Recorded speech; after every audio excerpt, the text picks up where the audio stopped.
कहा कि हुजूर आपने सारे दलाइल तो दे दिए कुतुब में से, लेकिन आपने इसमें उलूम खमसा की बात नहीं की। उलूम खमसा हमारे इस्लाम में ये ऐसे 5 उलूम को कहा जाता है जिनका अल्लाह पाक ने कुरान में जिक्र फरमाया और फरमाया कि ये वो 5 इल्म हैं जिनको मेरे सिवा कोई नहीं जानता। जब ये सवाल हुआ ना कि आला हज़रत आपने इन 5 उलूम का जिक्र नहीं किया, बाकी सारे उलूम का जिक्र कर दिया, इन 5 का भी कर देते, इशारा तो नहीं कर देते, जिनके बारे से कुरान ये कहता है कि इनका इल्म सिर्फ मेरे पास है, दूसरा जमाने में कोई नहीं जानता। असल इख्तिलाफ तो यहाँ पे है ना। मिसाल के तौर पर पहला इल्म है कि रब फरमाता है कि क़यामत कब आएगी, क़यामत के बारे में किसी को नहीं पता क़यामत कब आएगी, कुरान का फैसला किसी को नहीं पता क़यामत कब आएगी। दूसरा इल्म है कि माज़ा तकसिबु गदन, क्या और कल क्या होने वाला है, आइंदा कल जो है किसी को नहीं पता कि कल क्या होगा। आपने इस हवाले से कुछ नहीं बयान फरमाया। औरत जो है मुअन्नस जो है, खा वो औरत है खा वो कोई जानवर है मुअन्नस, वो क्या पैदा करने वाली है, माफिल अरहाम, उसका इल्म किसी के पास नहीं, कुरान कहता सिर्फ खुदा जानता है। आप इसका भी हवाला साथ दे जाते, कौन बंदा मर के कहां पे गिरेगा इसका जिक्र आपने नहीं किया, हालांकि ये भी गैब का इल्म है। चूंकि हमारा तो अकीदा ये है कि सरकार क़यामत भी जानते हैं कब आएगी, हमारा तो ये भी अकीदा है कि सरकार को माँ के पेट के अंदर जो पैदा होने वाला है उसका भी इल्म है। हमारा तो ये भी अकीदा है कि कल क्या होगा सरकार पहले जानते हैं। हमारा तो ये भी अकीदा है कि मार कर बंदा कहाँ पे गिरेगा सरकार को ये भी पता है। हालांकि कुरान कहता है कि खुदा के सिवा कोई नहीं जानता। आप इन 5 इल्मों का भी हवाला साथ दे जाते, क्यों नहीं दिया? आपने फरमाया असल में बात यह कि ये सवाल में पूछा ही नहीं गया था। अगर मुझसे उलूमे खमसा के बारे में पूछते ना तो फिर मैं उसी तरफ रहता, उसकी वजाहत करता। मुझसे तो मुतलकन पूछा गया कि अगर सरकार के पास इल्म गैब है तो किताबों से साबित करके दिखाओ, मैंने वो साबित कर दिया। हाँ, अगर तुम ये कहते हो कि इन 5 उलूमे खमसा की बात भी मैं लिख जाऊं, मुझे 1 घंटे का मजीद टाइम दे दो, सारे उलूमे खमसा की बात अभी तहरीर करके तुम्हारे सामने लिख दूंगा। उलूमे खमसा ये ऐसे 5 इल्म है जिनको पढ़ते पढ़ते, जिनको समझते समझते आपकी आधी जिंदगी गुजर जाएगी, आधी जिंदगी गुजर जाएगी। लेकिन फरमा रहे हैं मुझे 1 घंटे का टाइम दे दो, सारी वजाहत अभी किताब की शक्ल में लिख के तुम्हारे सामने पेश कर दूंगा। फिर आपने मक्का में बैठ कर उलूमे खमसा की बात छेड़ी, वहां पे लिखना शुरू की। एक झलक आपके सामने रखता हूं चूंकि टाइम है हमारे पास सिर्फ 15 मिनट है। पहला इल्म है क़यामत का इल्म, इल्मुस्साअह, क़यामत का इल्म कि क़यामत कब कायम होगी। खुदा फरमाता है कि मेरे सिवा जमाने में कोई नहीं जानता। तुम कहते हो कि नबी को पता है कि क़यामत कब होनी है, कुरान तो कहता है कि रब के सिवा कोई नहीं जानता। अब आला हजरत इस बात का जवाब देने लगे हैं। आपने फरमाया सबसे पहले बात तो ये है, सबसे छोटी जो किताब है ना जिसे पाक की हमारे मदारस में पढ़ाई जाती है वो मिशकात शरीफ है।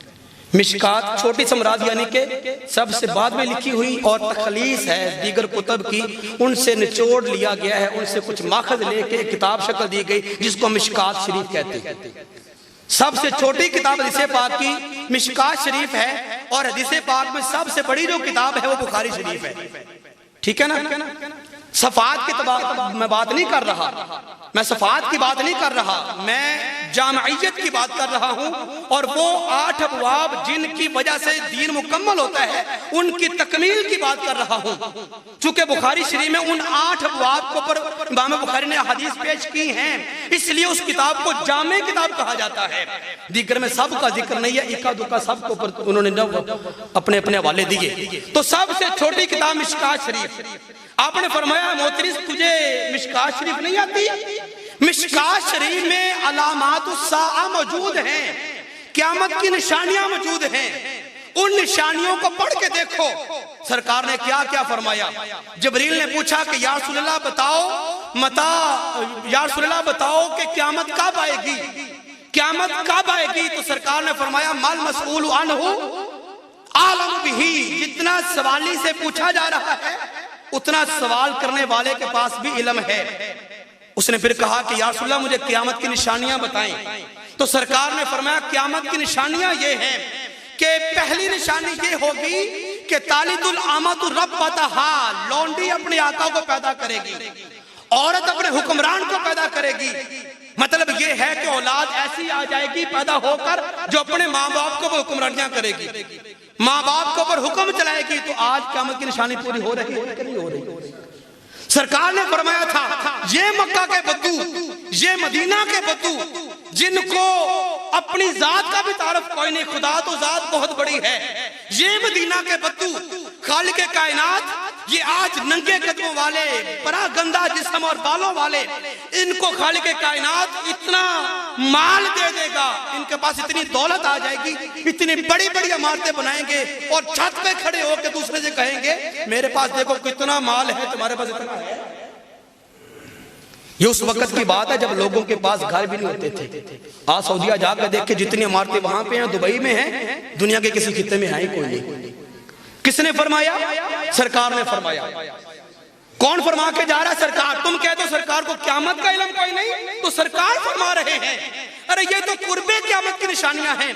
आपने फरमाया सबसे बड़ी किताब है बुखारी हदीस पाक में, बुखारी शरीफ के अंदर ये बात मौजूद है। वाली कायनात सल्लल्लाहु अलैहि वसल्लम ने शाह फरमाया कुर्बे क़यामत, जब हजरत ईसा इब्न मरियम का दुनिया में जो ना वो आना हो जाएगा, दज्जाल भी आ जाएगा, उधर इमाम महदी अलैहिस्सलाम भी आ जाएंगे। फरमाया ऐसे दौर के अंदर एक बहुत बड़ी फौज होगी, एक बहुत बड़ा लश्कर होगा जो मेरे बेटे मोहम्मद इमाम महदी के साथ मिलकर दज्जाल का मुकाबला करेगा।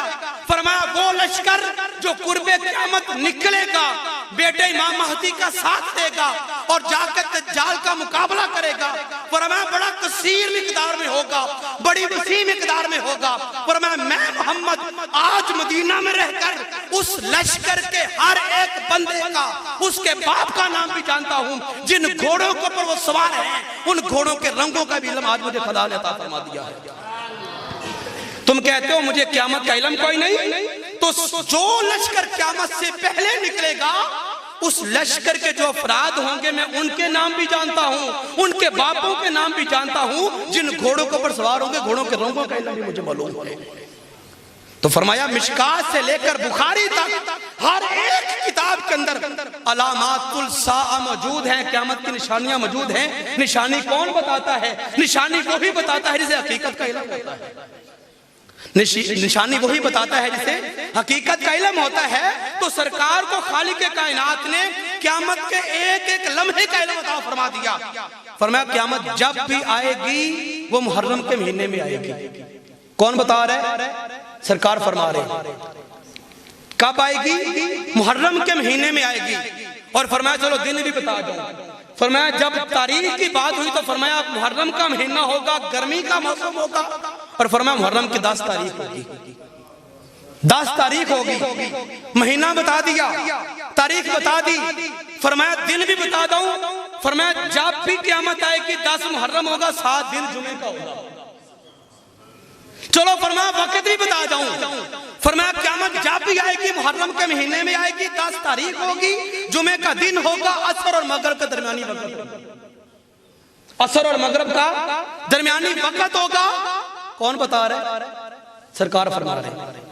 और लोग कहते हैं क़यामत का इल्म कोई नहीं। अब एक चीज सरकार ने नहीं बताई, साल कौन सा होगा, 2021 है कि 22 में आएगी कि 23 में आएगी कि 25 में आएगी, कि अभी वक्त पड़ा है। साल नहीं बताया। क्यों?